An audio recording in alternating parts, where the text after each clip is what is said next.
ओम घृणिः सूर्याय नमः। जपा कुसुम संकासम काश्यपेयं महादितिं तमोरिं सर्वपापघ्नं प्रणतोस्मि दिवाकरम।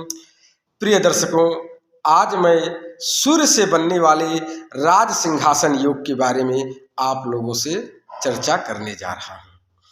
प्रिय दर्शकों, यदि किसी व्यक्ति की कुंडली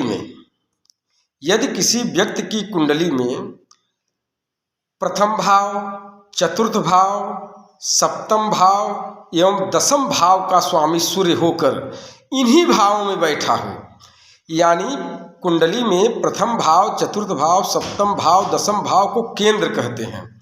यदि केंद्र का स्वामी होकर सूर्य और केंद्र में ही बैठा हो तो व्यक्ति की कुंडली में राज सिंहासन योग होता है। ऐसा व्यक्ति राजा के समान जीवन जीता है और यदि वह सही ढंग से मेहनत करे तो शिक्षा प्रतियोगिता के क्षेत्र में भी जो है उसे उच्च पद की प्राप्ति होती है। जैसे वह IAS PCS की तैयारी कर रहा है तो वह डायरेक्ट DM और SDM का पद प्राप्त करता है, और जो है शिक्षा जगत में तैयारी कर रहा है तो उसे डायरेक्ट प्रोफेसर का वह पद जो है, मतलब उसमें भी शिक्षा क्षेत्र में भी वह उच्च पद प्राप्त करता है। वही मित्रों, यदि किसी व्यक्ति की कुंडली में सूर्य दसम भाव माने केंद्र भाव का ही स्वामी होकर, दसम भाव पिता का घर कहा जाता है, इस भाव का स्वामी होकर यदि वह सूर्य जो है द्वादश भाव में बैठ जाए तो उस व्यक्ति को माइग्रेन, द्वादश माने 12वें भाव में बैठ जाए तो उस व्यक्ति को माइग्रेन, चिड़चिड़ापन और उसके पिताजी से उसका एकदम नहीं पड़ता।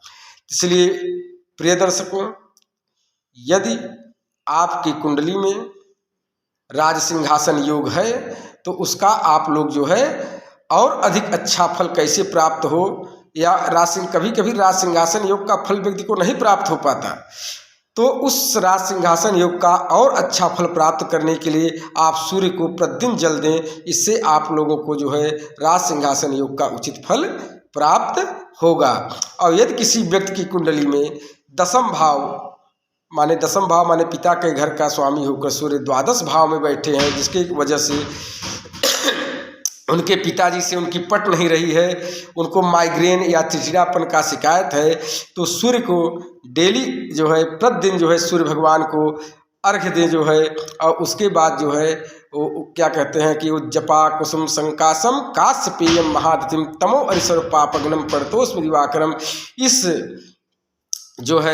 इस मंत्र से एक माला प्रतिदिन जप करें जो है, इससे उनके पिताजी से उनकी पटने लगेगी और जो माइग्रेन की समस्या है वह भी दूर होगी। बोलो गोविंद भगवान की जय।